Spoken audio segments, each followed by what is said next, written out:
Welcome to note class. Hi friends, இன்றைக்கி என்ன video பார்க்க போகிறோன்னு பார்த்தீங்கன்னா 6th-லேருந்து 12th வரையும் நியூ புக்கில் இருக்க பாலிட்டி சப்ஜெக்டில் இருக்க ஆல் ஆர்டிகல்ஸையும் நான் உங்களுக்கு தொகுத்து கொடுத்துருக்கேன்.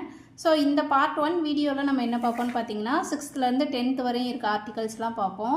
மொத்தம் உங்களுக்கு 6th-லேருந்து 10th வரையும் ஒரு 85 ஆர்டிக்கல் வந்து இருக்குது. பேலன்ஸ் 11th 12th வந்து இருக்கதை நம்ம பார்ட் 2 வீடியோவில் பார்க்கலாம். ஓகேவா?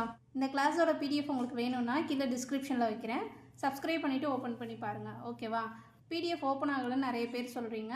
ஸோ பிடிஎஃப் ஓப்பன் ஆகலை அப்படின்னா நீங்கள் டெலிகிராம் சேனலை ஃபாலோ பண்ணுங்கள். நம்ம வந்து அதுலேயும் பிடிஎஃப் வந்து ப்ரொவைட் பண்ணுறோம். ஓகேவா? டெலிகிராம் சேனலை ஃபாலோ பண்ணாதவங்க கீழே டிஸ்கிரிப்ஷனில் டெலிகிராம் லிங்க்கும் வைக்கிறேன். அதில் போய் ஃபாலோ பண்ணிக்கோங்க. இதுக்கு முன்னாடி போட்ட கிளாஸஸ் பிடிஎஃப் எல்லாமே உங்களுக்கு டெலிகிராமில் அவைலபிளாக இருக்குது. ஓகேவா? ஸோ 6th-லேருந்து 10th வரையும் பார்த்தீங்கன்னா மொத்தம் உங்களுக்கு 85 ஆர்டிக்கல் இருக்குது. ஸோ இந்த 85மே நான் புக் வைஸாக ஒரு லைனாக ரீட் பண்ணி இருக்க ஆர்டிகல்ஸ் எல்லாத்தையும் மொத்தமாக கம்பைன் பண்ணி கொடுத்துருக்கேன். எல்லாருக்கும் அது ரொம்ப யூஸ்ஃபுல்லாக இருக்கும்னு நினைக்கிறேன். ஏன்னா நம்ம என்ன தான் புக்கில் படித்தாலும் ஆர்டிகல்ஸ் தனியாக படித்தா தான் அது உங்கள் மெமரியில் வந்து இருக்கும்.